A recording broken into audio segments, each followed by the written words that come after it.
तो दोस्तों, अब दुनिया में वह होने जा रहा है जो पहले भारत सहित कई देशों ने सोचा भी नहीं था। और तो और, जिस बात का डर अमेरिका को अब तक सता रहा था वह शायद अब सच होने वाली है। दरअसल हाल ही में भारत, चीन और रूस की नई करेंसी की योजना ने वैश्विक वित्तीय बाजार में हलचल मचा दी है, जहां इन देशों द्वारा बनाई गई नई योजना से डॉलर के प्रभुत्व को चुनौती मिलने की संभावना जताई जा रही है।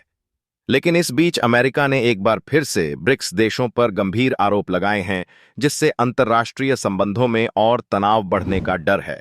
और कुछ समय पहले तक जो कनाडा भारत से सीधे मुंह बात नहीं कर रहा था, अब वही कनाडा भारत के आगे झुकने पर मजबूर है। पूरी खबर क्या है, आइए जानते हैं आज की इस वीडियो में। लेकिन आगे बढ़ने से पहले इस वीडियो को एक लाइक करके चैनल को सब्सक्राइब जरूर कर लीजिए। दरअसल भारत के विदेश मंत्री एस जयशंकर ने कम से कम 3 अलग-अलग सार्वजनिक मंचों पर साफ तौर पर यह कहा है कि भारत की ब्रिक्स संगठन के साथ मिलकर अंतर्राष्ट्रीय व्यापार में अमेरिकी डॉलर को बाहर करने की कोई योजना नहीं है। यह बयान उन्होंने ऐसे समय में दिया है जब वैश्विक स्तर पर डॉलर की भूमिका को चुनौती देने की बात हो रही है। लेकिन फिर भी अमेरिका की नई सरकार इस बात को पूरी तरह से समझ नहीं पा रही है, क्योंकि हाल ही में अमेरिका के खुफिया विभाग ने अपनी सालाना रिपोर्ट जारी की, जो अमेरिकी हितों के सामने संभावित खतरों का आकलन करती है। इस रिपोर्ट में एक महत्वपूर्ण बात सामने आई और वह है रूस, भारत और चीन द्वारा बनाए गए ब्रिक्स संगठन का डी-डॉलराइजेशन की दिशा में कदम उठाना। हालांकि इस रिपोर्ट में रूस की नीति को मुख्य रूप से जिम्मेदार ठहराया गया है, लेकिन भारत का नाम भी इस संदर्भ में लिया गया है और अभी तक राष्ट्रपति डोनाल्ड ट्रंप ही इस मुद्दे को उठाते रहे हैं। जबकि अमेरिका के इस रुख को लेकर भारत बहुत ज्यादा गंभीर भी नहीं दिखता। और देखा जाए तो विदेश मंत्रालय ने हाल ही में जानकारी दी कि 24 से 25 मार्च 2025 को ब्रिक्स संगठन के सदस्य देशों के बीच 10वीं नीतिगत योजना बैठक का आयोजन हुआ, जिसमें भारत, रूस, चीन, ब्राजील और दक्षिण अफ्रीका के प्रतिनिधियों के अलावा हाल ही में ब्रिक्स में शामिल हुए नए सदस्य देशों के वरिष्ठ प्रतिनिधियों ने भी भाग लिया। इस बैठक में मुख्य तौर पर ब्रिक्स को एक संस्था के तौर पर विकसित करने के विषय पर विमर्श किया गया है। साथ ही हाल के विस्तार के बाद संगठन का भावी एजेंडा व प्राथमिकता क्या होनी चाहिए, इस पर भी विचार विमर्श किया गया है। और विदेश मंत्रालय के अलावा अंतर्राष्ट्रीय कारोबार की मौजूदा स्थिति, आर्टिफिशियल इंटेलिजेंस, गवर्नेंस और बहुदी शांति सुरक्षा फ्रेमवर्क में बदलाव जैसे दूसरे मुद्दे भी बैठक में उठे। और देखा जाए तो इस सालाना रिपोर्ट में अमेरिका के लिए सबसे बड़े खतरे के तौर पर रूस को चिन्हित किया गया है, जहां रिपोर्ट के अनुसार रूस लगातार पश्चिमी देशों द्वारा नियंत्रित अंतर्राष्ट्रीय संगठनों जैसे कि संयुक्त राष्ट्र यूएन में गड़बड़ी फैलाने की कोशिश कर रहा है।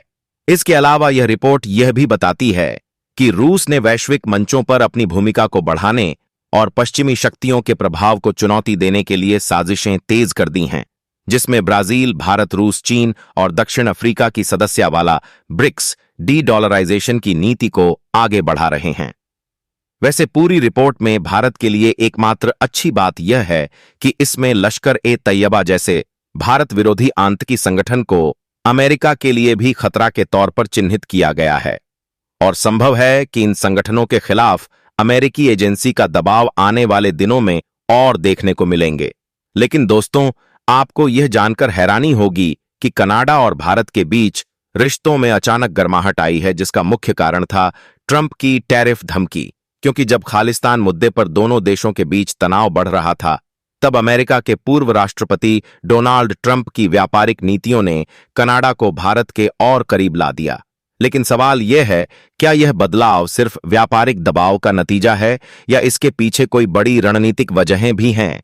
दरअसल जिस तरह अमेरिकी राष्ट्रपति डोनाल्ड ट्रंप द्वारा रेसिप्रोकल टैरिफ लागू करने की घोषणा ने पूरी दुनिया में हलचल मचाई है और कई देशों ने इसके खिलाफ विरोध भी जताया है, लेकिन ट्रंप अपने फैसले से पीछे हटने को तैयार नहीं है।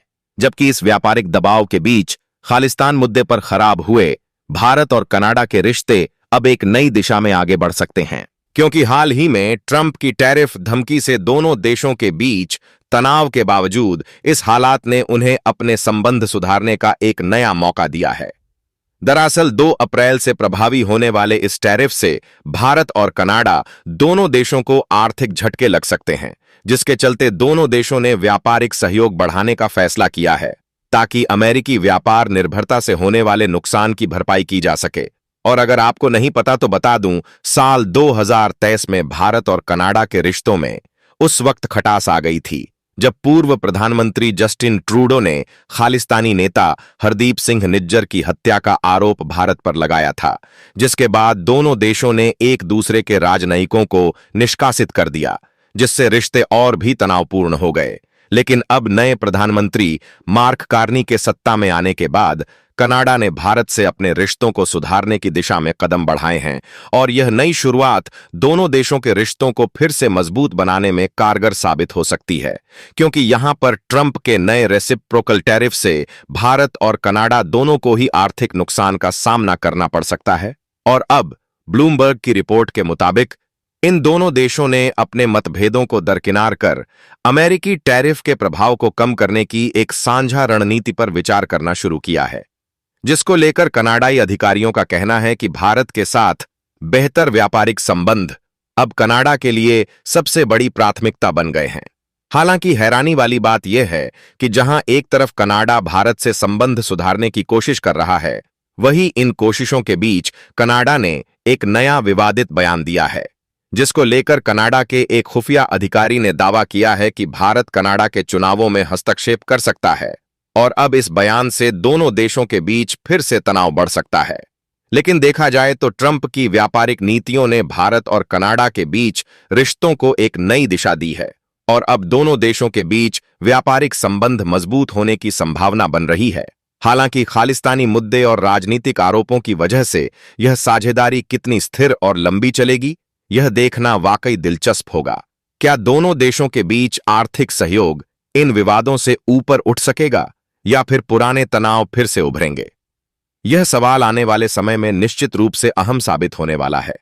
लेकिन जिस तरह से भारत, रूस और चीन की नई करेंसी योजना ने दुनिया भर में हलचल मचाई है, आने वाले समय में यह देखना दिलचस्प होगा। क्या अमेरिका इसके खिलाफ कोई सख्त एक्शन लेता है या फिर डॉलर को इस करेंसी के आगे झुकने पर मजबूर होना पड़ेगा? वैसे इस मुद्दे पर आपका क्या विचार है? अपनी राय कमेंट में जरूर बताइए और इस वीडियो को एक लाइक करके अपने मित्रों तक शेयर जरूर करें ताकि उन्हें भी जानकारी मिल सके। इसी तरह और भी नॉलेजेबल वीडियो देखने के लिए चैनल को सब्सक्राइब करके बेल आइकन को ऑल पर जरूर सेलेक्ट करें। जय हिंद।